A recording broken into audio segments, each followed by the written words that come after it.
Stitchers, welcome back to Nordly Stitchy Corner. This is Nancy, and today I want to talk about my whips. Before we get started though, I want to quickly talk about what I'm wearing here. My channel is mostly going to be about cross stitching because that's the main crafty thing I like to do nowadays, but I occasionally do knit, and I wanted to show you this cardigan slash shrug I just finished this fall. It's a pattern by Brooklyn Tweed, Jared Flood, and it's the inversion cardigan. He normally, in his pattern, he originally called for worsted weight yarn, but I wanted to have something lighter, more airy for the office, and I knitted it in Malabrigo sock yarn in the eggplant color, and I'm very happy to report it only took 2 skeins. I know, I know if you're a knitter, a lot of us like to buy single skeins of sock yarn, and once in a while I buy maybe 2 skeins. So I have a lot of sock yarn that I don't really know what to do with, and I'm thinking, if I was gonna redo this, I might be able to do it with 2 different colors and have some sort of striping effect going on. Anyways, this pattern is called inversion because you can wear it inverted as well. So this is the more covered way, I would say, because you have a broader band in front, and normally when I wear it to the office I would overlap it and put a shawl pin around here so that I'm a little bit more covered and it's a little bit warmer.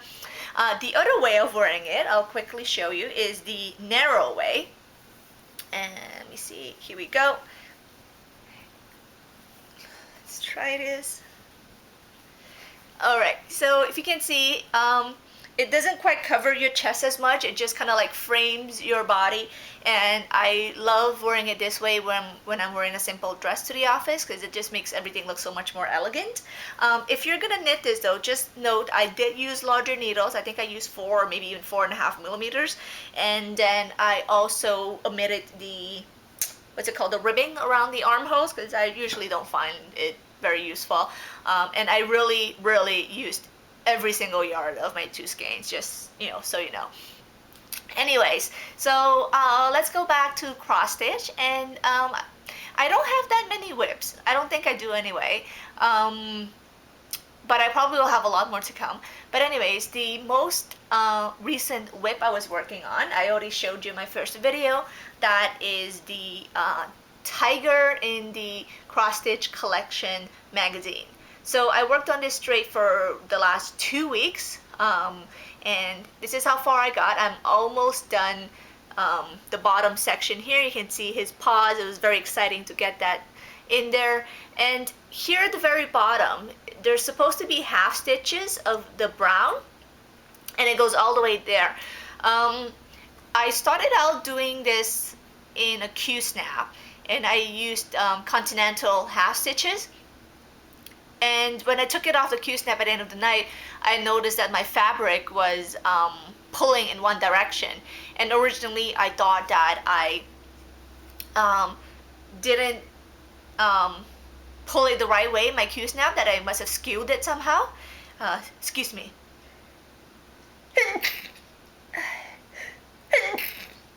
Sorry about that, my sneezes never come in singles.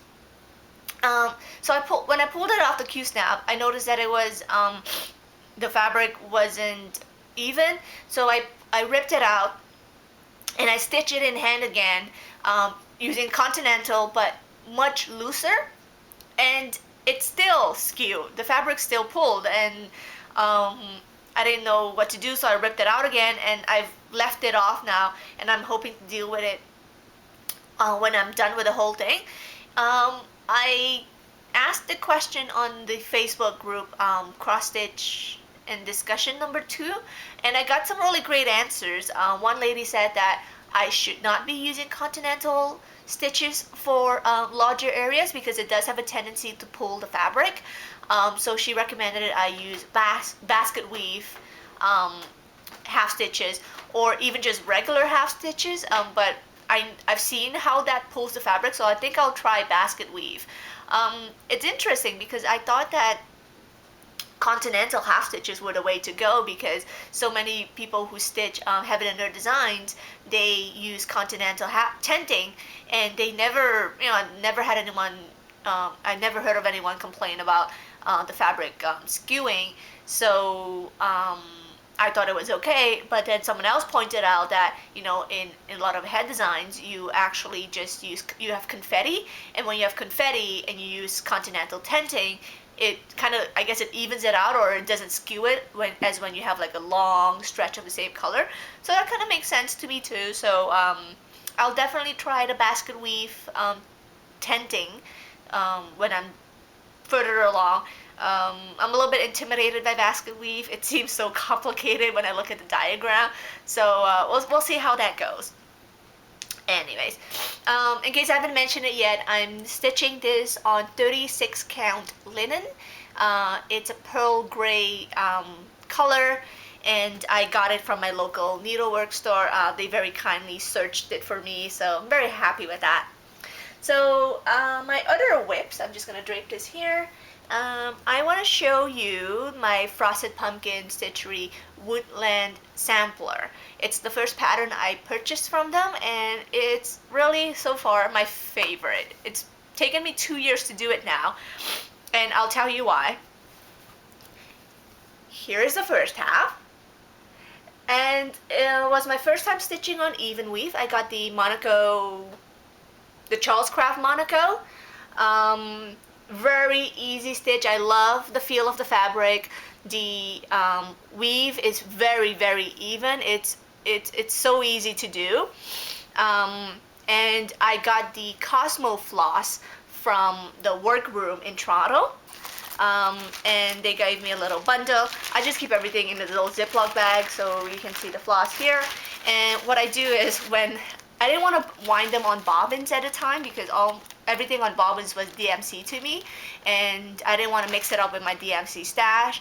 I didn't want to give it a separate box, because then, the box would be 3/4 empty. So I just kept everything in the Ziploc bag, and any leftover floss I put in another plastic bag.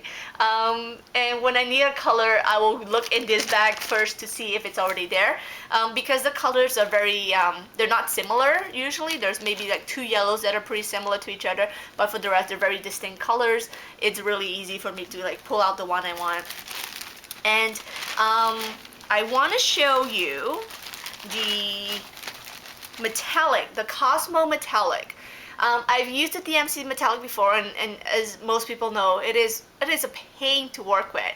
But the Cosmo metallic is amazing. They're pretty expensive. They're like maybe at least $3 or $4 for the skein. But as you can see, I'm gonna coil this around my finger.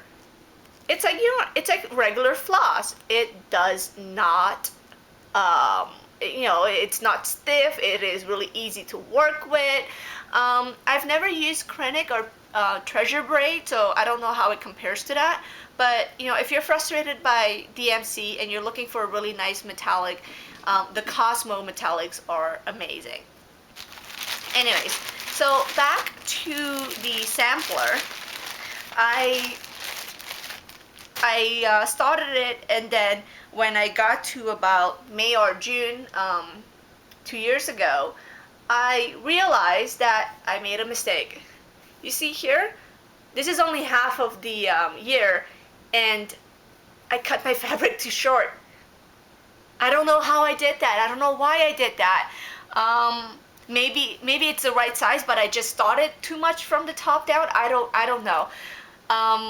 I put it down for a while because I really didn't want to unpick it and redo it, and I don't think I might have only had like an inch left at the top and bottom if I unpicked it and redid it, so I left it. And then eventually I decided just to go back to the store, buy another roll of this fabric, and then stitch 2 panels. So here's my second panel, and the problem is that the first half would be longer than the second half.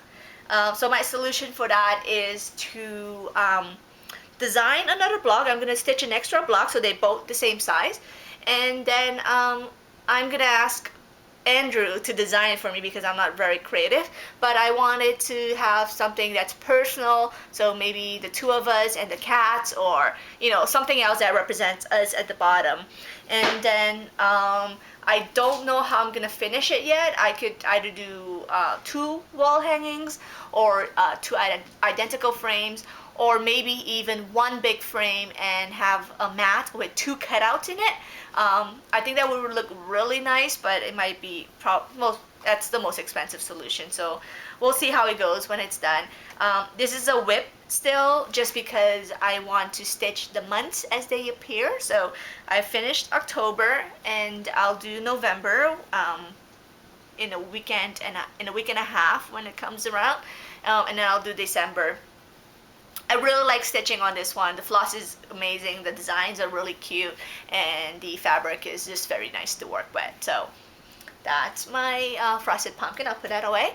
Then the other one I have that I work on actively is my Gecko Rouge kit.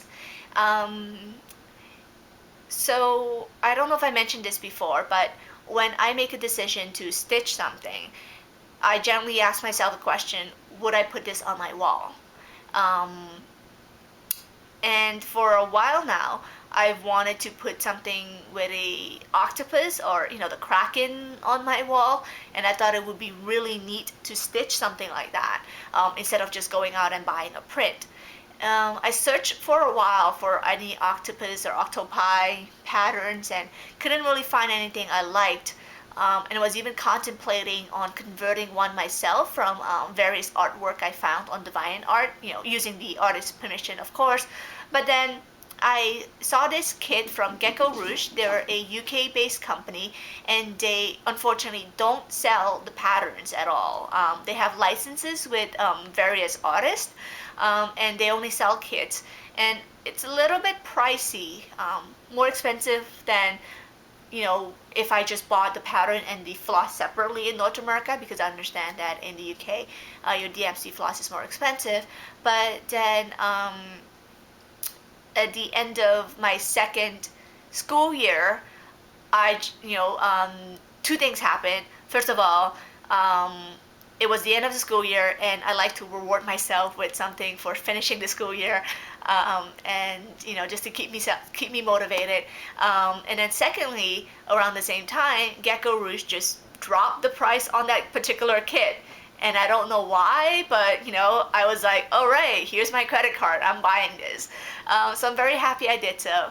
The pattern, the kit is amazing. I'm gonna show you what I can't really show you what I got because I obviously already unpacked it, but it was in a beautiful orangey red envelope, which, what, if you're a retailer out there and you sell things online, cross-stitch things, having a colorful envelope just makes such a difference. It really made me happy seeing this beautiful bright envelope in my mailbox and just opening it up.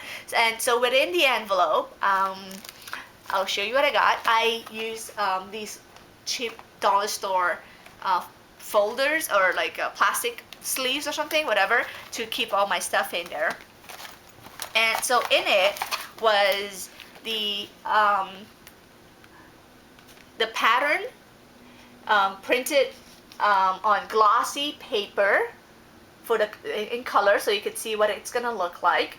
And the artist is Claire Niles. This is called Mardi Gras Octopus on Seagrass, and I really just love those blue greens with the orangey octopus, and it just pops. So I got it on 18 count.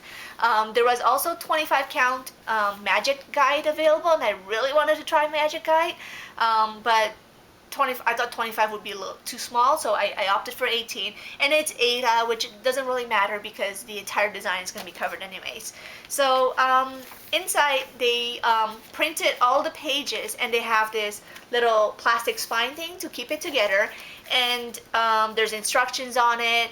It's very, the charts are really good quality. Everything is very clear. It's clearly marked. There are, let me see quickly, 24 pages, I believe. 24. And there's a little diagram at the bottom to tell you where this page relates to the whole design, so you can quickly see which part you're stitching. What I do is I always make a photocopy of my charts because I do highlight them and I don't want to work off the original chart. And then what I also do is I make a photocopy of the key. And their key is pretty clear. There's just one thing that I would add. So I'm just going to quickly show you the key. I don't think you can do anything with it.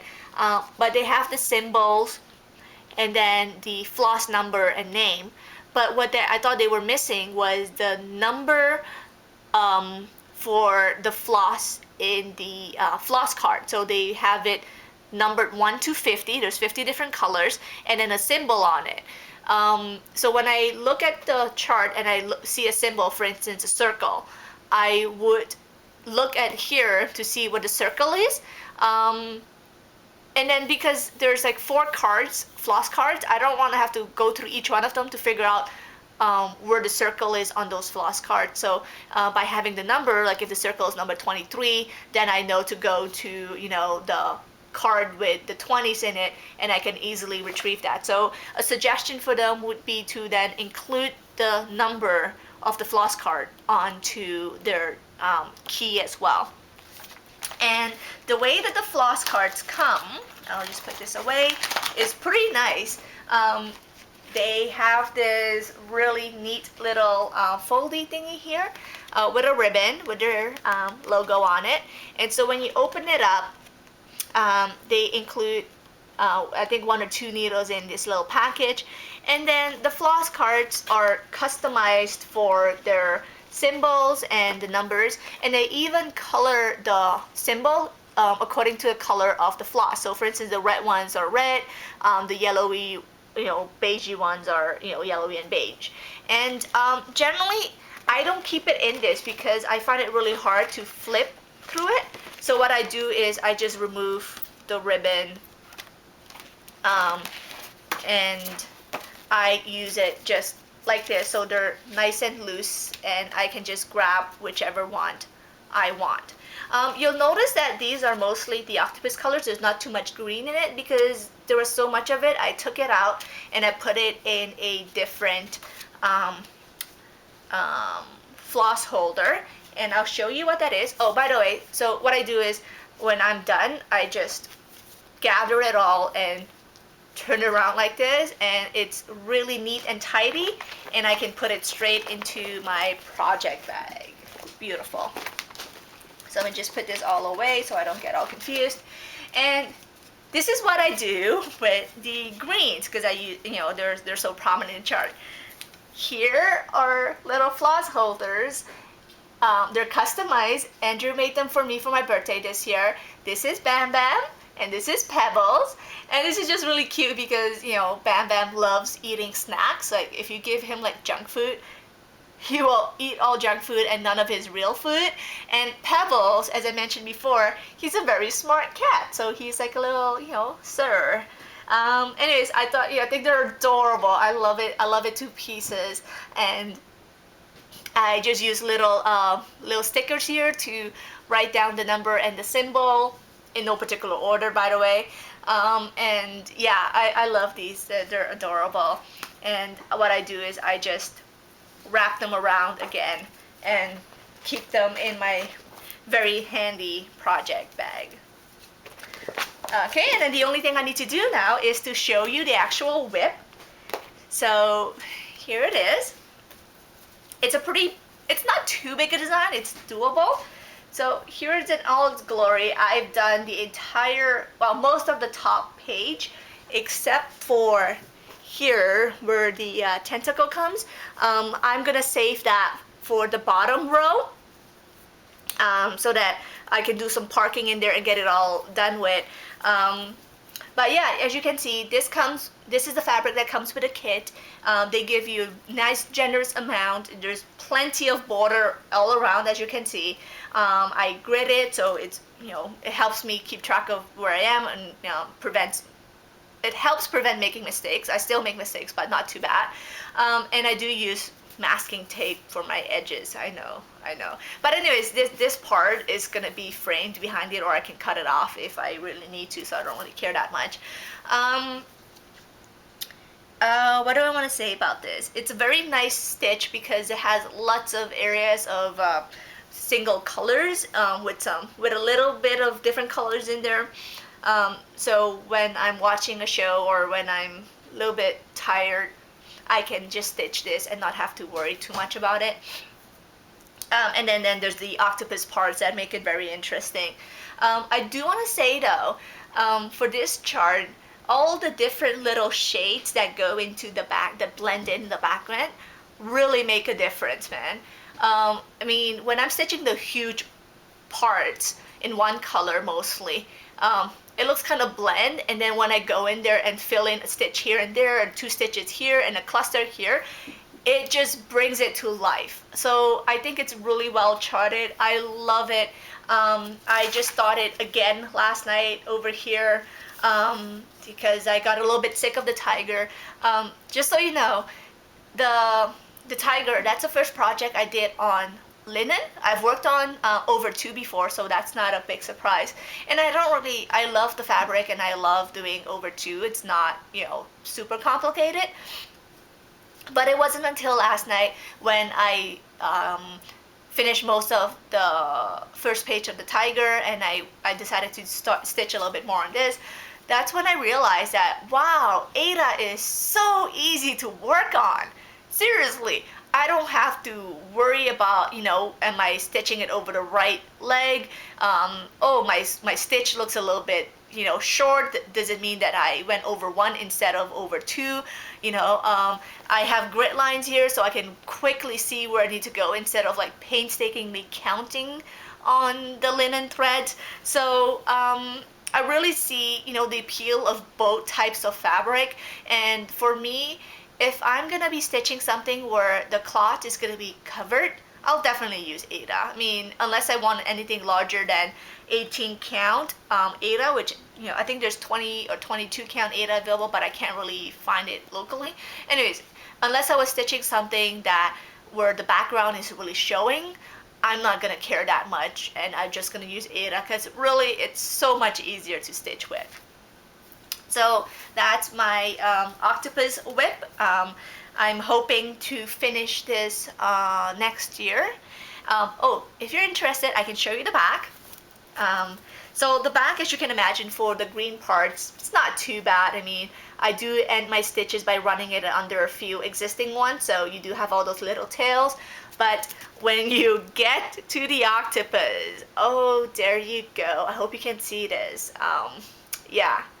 I don't really care because I park there, or I try to park, and it gets a little bit matted, but I can still get my needle through, so it's all good. Alright, so I only have 2 more whips really. Let's start with, oh, here we go. This is a abstract piece from a European cross-stitch magazine. I think it was Dutch or German.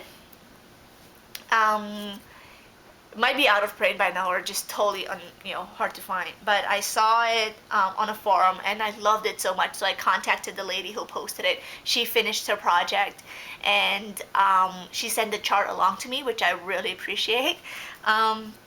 Here it is. This is what I've done so far. It's an abstract piece of all these little tiles that they're 9 by 9s, and then they break into 2 half tiles, for instance. Let's see here, 2 half tiles of different colors, and then that breaks further into 4 quarter tiles, and then it assembles again at the bottom. I'll show you a picture of the finished design because that really gives you an idea of what it looks like. Here we go. There we go. I hope you can see this. I hope this focuses, but you can see how at the top it starts out with greens and blues, bigger squares, and then it disintegrates into these bluish, red, smaller orange squares, and then you have a band of all these beautiful oranges, and then they grow bigger again into the blue and green, but then opposite corners. I really love this chart. I think it will look amazing on my wall. I just have to kind of motivate myself to work on it because it is a lot of work. It's a big piece of fabric, and yeah, ever since I started stitching the octopus and other things, I've kind of put this away on the back burner, so I really got to get back to it. But I'm giving myself tons of time though. I mean, I'm not gonna mind if it's gonna take a year or two, because it is a big project. Um, so yeah, that's all right. And also, it is really easy stitching because it's just blocks of one color. And I probably spent more time looking at my conversion chart. It was originally charted in Anchor. I didn't want to buy that because I can't find it locally, so I converted on DMC. So sometimes it just takes me longer to find the right color in the box. And I'll just quickly show you the colors. I have a dedicated box. Aren't these colors gorgeous? I just love looking at these. The blues, greens, and purples are definitely my favorite colors. And when you add in those little pops of orange and red, it just it's gorgeous. Anyways, I'm pretty sure I'm missing some colors in here because Andrew likes to design his own cross stitch designs. I taught him how to stitch, and he will basically just go through my boxes of bobbins and pull out whatever color he needs for whatever he's working on, and he's not very good about putting them back. So we've had words about this, and I hope he's gonna do better. Anyway, so that's it. I have one more project whip to show you, and this is similar to the Chinese cross stitch I did for my grandparents with the two cranes. My sister bought this one as well last year, and she thought it would be great for our parents' home. I agree with her. It's a beautiful design, but holy moly, it's huge. I know, that's what she said. So here we go. I'll try to show you, but I have to do this in sections. It's 11 count, and the full design is like this. I don't know if you can even see this. I'm leaning back as far as I can, but it's humongous. Really, really humongous. I can sit on one end of the couch, stitch on something here, and Andrew can sit on the other end of the couch over there and stitch on something on the same piece of fabric. That's how big it is. The full design is about, I think, 240 by, let's see, 480 stitches, and luckily not everything is stitched, but it's huge. If you have never seen these cross stitch, just Chinese cross stitch pieces before, they are printed with the ink on it. So for instance, what you see in this fish here, there are all these weird rainbow, what's it called? Highlighter colors, but that's not the real color. For instance, here you would stitch over it with color number 20, and I think this, let me see, this pink and yellow fish you see here, I'm pretty sure that is this pink fish you see in this bottom corner here. I already finished that one, so you can see it is really beautiful because you can really see that blending of the scales, and I finished 4 fishes so far. So there's a black one, the pinkish red one, the golden orangey one, and a red and white one on top here. I hope you can see this. So I finished that, and I finished most of the flower and the lotus leaves on that side. So I would estimate I'm about just over halfway point. And all this was stitched between July and November last year. Yeah, it's a really easy stitch. It's just huge, and it takes so long to do things. I don't really have a deadline for this. It's my mom will get it whenever I get around to finishing it. So I probably won't stitch on it for a while yet because my parents don't live in Canada. They live back home in South America, and they will only come to visit during the summer. They never come here past September. So I've just seen them this summer, and they're doing great, but I won't see them again for at least another what, 6, 7, 8 months now until maybe May or June earliest. So I got tons of time to work on this. So anyway, so this just stays in my drawers until next year, and I'm perfectly fine with that, really. So that's all the whips I have, and I think I counted 1, 2, 3, 4, 5 whips. So that's really not that bad. I don't really count the small ones I have, like the little designer chairs that I'm working on, because those are things I whip up in like 2 nights or 3 nights or so, or like, you know, whip up in a week on the subway. So I don't really count those as whips. Those are just little things for me to work on when I get bored with any of the bigger projects. I also want to quickly show you 2 other whips. They're not mine, they're Andrew's, but I asked his permission and he said it was okay.